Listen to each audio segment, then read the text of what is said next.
Hello, everybody. This is Grandpa Ken with Stories for Families.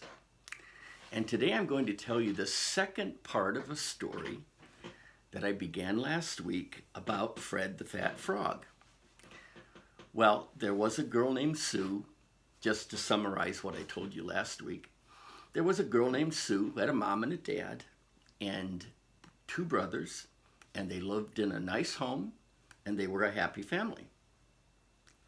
Sue had a friend named Fred the Fat Frog. And everybody in the family knew that Fred the Fat Frog was an imaginary friend. But Sue thought Fred the Fat Frog was real. And her family didn't give her a hard time about that. Sometimes it's really important for people that love someone who has an imaginary friend to just let them be, to not give them a hard time, certainly not to tease them. One of the reasons that it's a good idea just to let them be and not tease them is teasing gets people pretty mad and pretty sad, and pretty soon other people get mad and sad, and a happy home becomes an unhappy home. And that's what Sue's family thought, so they just let Sue have her imaginary friend. It was important to her. Maybe we don't know why, but it was. So nobody teased her. But there's a problem. Some of the brothers' friends came over, and they heard about Fred the Fat Frog, and they began to tease Sue.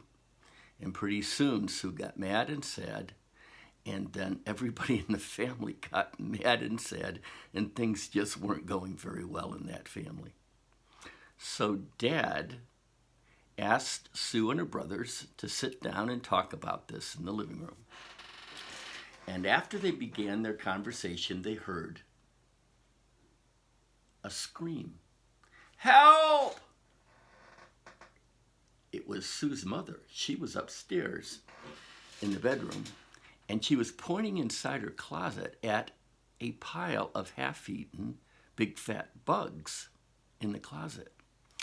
And I told you last week that those half-eaten big fat bugs were what we call evidence.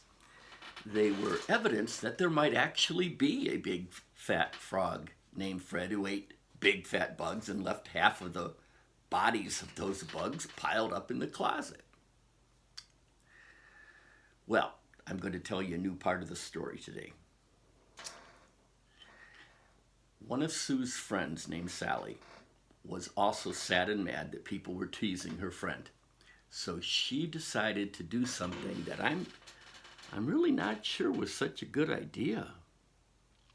Maybe you'll have to decide about what you think about that. Anyway, Sally decided to create evidence. And she came over to Sue's house and asked them to turn on their computer. And she typed into a program on the computer called Facebook, Fred the Fat Frog. And you know what they found? They found out that Fred the Fat Frog has a Facebook page. And you can check that out too. However, Sue's brothers were pretty smart, and they knew that this picture here was not a picture of a real frog. In fact, it was a picture of a cement frog from Sally's backyard. So to be kind, Sally tried to create false evidence. And it is really important that we learn to tell the difference between the truth and the lie, between what is real and what is unreal.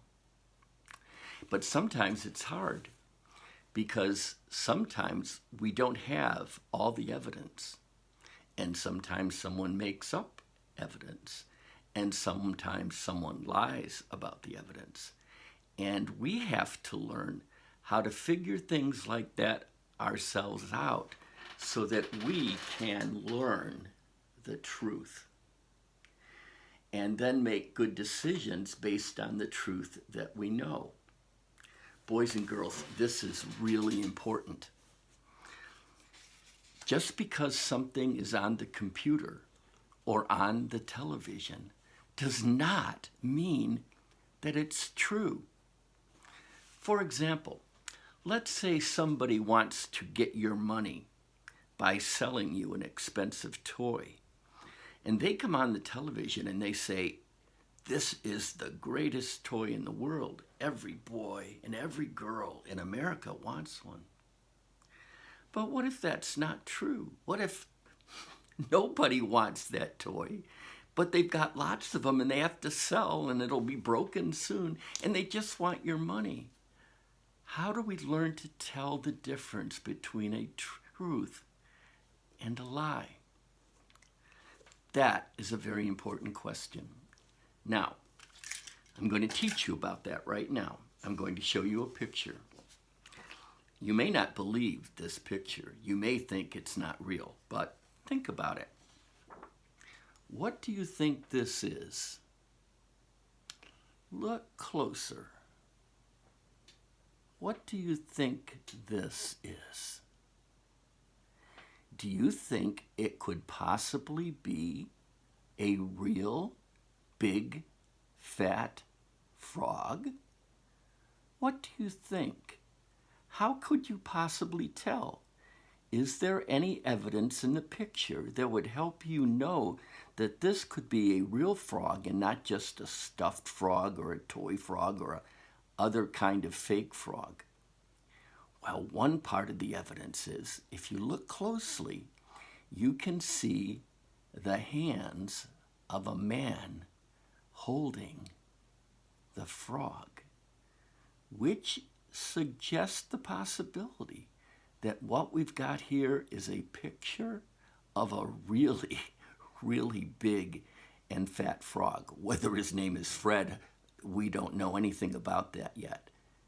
Now I'm going to show you another picture and see if it gives us other helpful evidence. Here comes the second picture. Look closely and decide if you think that this would be good and true evidence. What do you see? Well, it sort of looks like a frog, and he's certainly very, very, very fat and very, very, very big. And there's a real person holding this frog. Now, I still have to tell you, in terms of evidence, people can make fake pictures this time in our lives. People have gotten smart about things like that. And they can put a picture on the television, or they can post a picture on Facebook, or they can put a movie on TV that is not about something real, but is about something either imaginary or just plain not true. How do you tell if something is true or false? This is a very important question. So what I'm going to leave you with today is the suggestion that you and your parents talk about this and decide if you could find evidence that would tell you whether or not somewhere in the world there lives a big fat frog that's as big as the one I showed you in the picture. And I'm going to give you a clue that will help you and your family do your research and gather your evidence.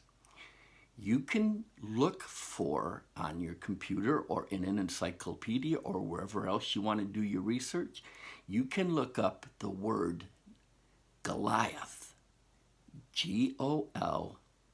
I sure hope I spelled it right, because that's the name of a giant in the Bible. Goliath, and see if somewhere in the world there lives a frog that is called a Goliath frog. And if you collect evidence that tells you that this is true or that it is not true, I would really love it if you would send me a note.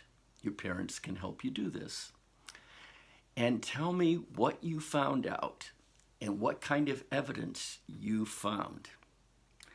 Well, boys and girls, that's all I've got for you today, but I can promise you that we're going to be looking at some other stories that talk about the subject of truth and help us to know whether something is true or false, and also stories that help us understand why it is so important to tell the truth and to know the truth. And we'll be presenting other stories with other messages too that I hope will help you learn and laugh and enjoy even more being a family, listening to stories for families. God bless you and have a wonderful day.